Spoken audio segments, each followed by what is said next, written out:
Delight edges पर आप सभी का एक बार फिर से बहुत बहुत स्वागत है। तो आप लोग बहुत अच्छे से जानते हैं कि पिछले कुछ दिनों में भारत और अमेरिका के बीच में टकराव बहुत ज़्यादा बढ़ गया है। सिचुएशन इतनी क्रिटिकल हो गई है कि भारतीय प्रधानमंत्री को चीन का दौरा करने की तैयारी करनी पड़ी है। रूस के साथ भारत अपनी नज़दीकियां और ज़्यादा बढ़ाने लगा है। पूरे मैटर को गहराई से जानने का प्रयास करेंगे।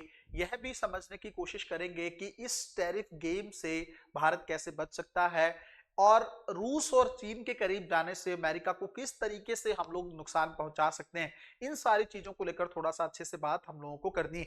पहली चीज तो ये है कि आप लोगों को पता होना चाहिए कि अमेरिका ये टैरिफ का गेम भारत के साथ क्यों खेल रहा है, एक्चुअल में क्यों, क्या चाहते क्या है ट्रम्प, है ना।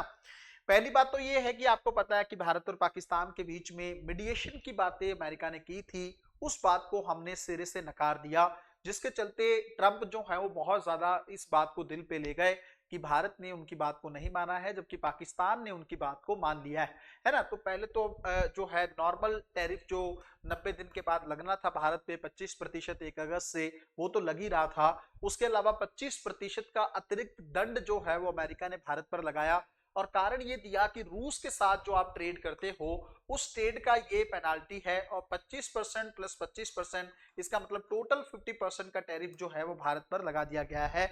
इसके चलते भारत के एक्सपोर्ट को काफी ज्यादा नुकसान पहुंच सकता है। पहली बात ये। दूसरी चीज ये है कि अमेरिका, जैसे मैंने आपको बताया कि उसका चाहना ये है कि भारत पर एक मनोवैज्ञानिक दबाव क्रिएट किया जाए और अमेरिका ने यह भी बात बोल दी है कि जब तक भारत के साथ चीजें क्लियर नहीं होती तब तक भारत के साथ व्यापार समझौते को लेकर किसी तरह की कोई बातचीत नहीं की जाएगी। मतलब इस तरह की सिचुएशन चल रही थी कि भारत और अमेरिका के बीच में शायद मुक्त व्यापार समझौता हो सकता है ना। तो वहां पे अमेरिका भारत को टैरिफ में राहत दे सकता है, लेकिन उस बात को भी ट्रंप ने सिरे से नकार दिया है कि जब तक आपस के इश्यूज सॉर्ट आउट नहीं होते। कहने का उनका मतलब यह था कि जब तक इंडिया अमेरिका की बात को नहीं मानता, ट्रंप की उन बातों को नहीं मानता जिनका बेस झूठ है, तब तक जो है किसी तरह का व्यापार समझौता नहीं होगा, है ना। अंतरराष्ट्रीय राजनीति में इस तरह की चीजें जो हैं इस बार देखने को मिल रही। तो अब ऐसी सिचुएशन में भारत क्या करे। आपको पता है कि पिछले 3-4 महीने से ट्रंप बार बार भारत को टारगेट कर रहे हैं, कभी टैरिफ किंग बोलते हैं, कभी करेंसी मैनिपुलेटर बोलते हैं, इस तरह की बातें भारत को लेकर बोल रहे हैं। तो भारत को अच्छा नहीं लगता है। कंपनियों को भारत में इन्वेस्टमेंट करने से रोकते हैं। एप्पल के सीईओ, गूगल के सीईओ, ये सब बातें हम लोगों ने पहले भी डिस्कस की हैं, है ना। तो उनको बार बार ट्रंप रोकते रहते हैं कि इंडिया में जाने की जरूरत नहीं है, इंडिया अपनी इकोनॉमी को अपने आप रन कर लेगा, आपको वहां पे इन्वेस्टमेंट करने की जरूरत नहीं है। इस तरह की बातें ट्रंप ने कही। जिस पाकिस्तान के साथ ट्रंप की चीजें बेहतर नहीं रहनी थी, क्योंकि इमरान खान जो है वो जेल में है और उम्मीद की गई थी कि शहबाज शरीफ के साथ ट्रंप खुश नहीं होंगे, लेकिन अमेरिका जो है इस समय पाकिस्तान को बहुत क्लोज लेकर चल रहा है। ट्रंप ने उनके आर्मी चीफ को 2 बार वहां बुलाया है डिनर वगैरह के लिए और वहां जाकर उनके आर्मी चीफ बहुत बड़ी बड़ी बातें बोल रहे हैं, है ना। इस तरह की चीजें भी देखने को मिल रही हैं। तो ले दे के भारत के पास कोई रास्ता नहीं बचता है, इसलिए हमने पुराने दोस्त की तरफ अपना रास्ता किया है। भारत का पुराना दोस्त रूस आप लोग बहुत अच्छे से जानते हैं, सोवियत संघ का उत्तराधिकारी है। 1971 में इसी अमेरिका ने जब भारत को परमाणु बम से उड़ाने की धमकी दी थी, तब सोवियत संघ ने ही अमेरिका को रोका था और सोवियत संघ ने हमारे लिए अमेरिका को बोला था कि अगर आपने भारत पर किसी तरह का अटैक किया तो उससे बड़ा अटैक सोवियत संघ अमेरिका के ऊपर करेगा।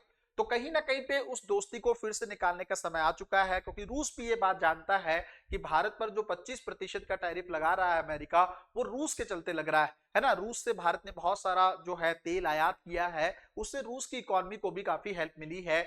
वैसे दौर में जब अमेरिका और पश्चिम के देशों ने रूस पर बहुत सारे प्रतिबंध लगा रखे, है ना, तो ऐसी सिचुएशन में रूस को संभाला है भारत ने, तो अब जिम्मेदारी रूस की भी बनती है।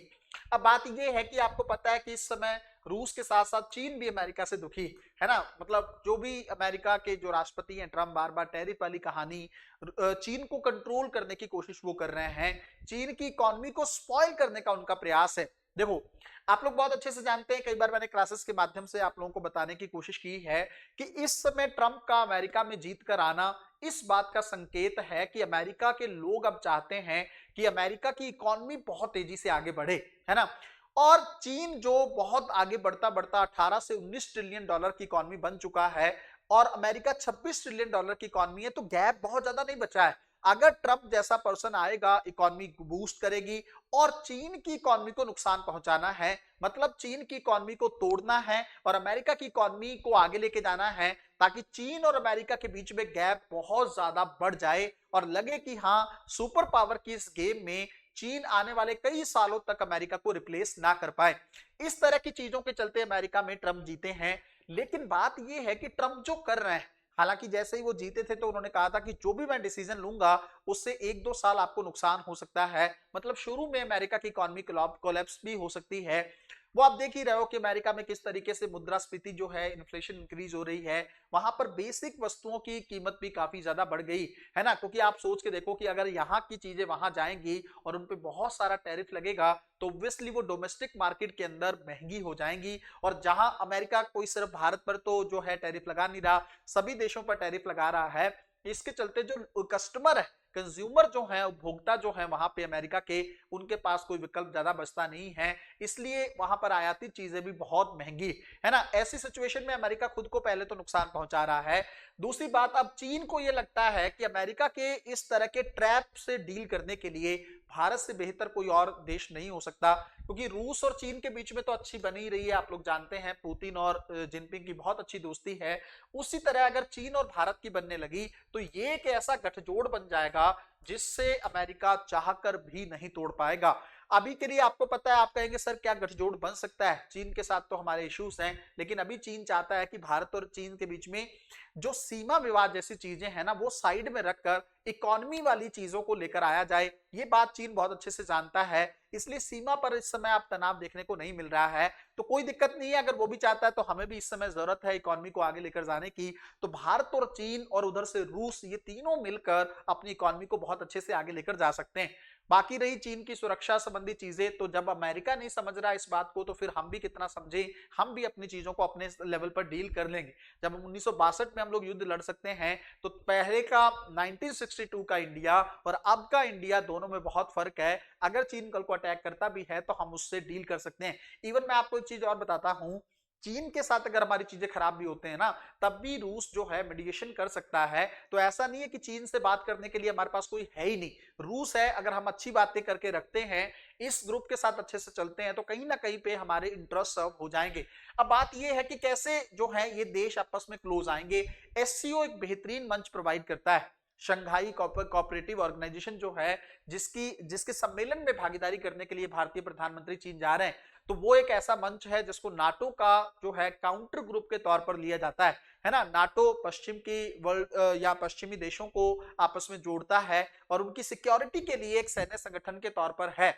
उसी तरीके उसका तरह से उसके काउंटर के तौर पर जो है एससीओ को देखा जा रहा है, और भारत जो है एससीओ का एक स्थायी सदस्य है। तो कहीं ना कहीं पे रूस और चीन के साथ मिलकर भारत जो है अमेरिका को मुंह तोड़ जवाब देने की स्थिति में अब है, क्योंकि हमारे पास अब और कोई रास्ता ट्रंप ने छोड़ा नहीं।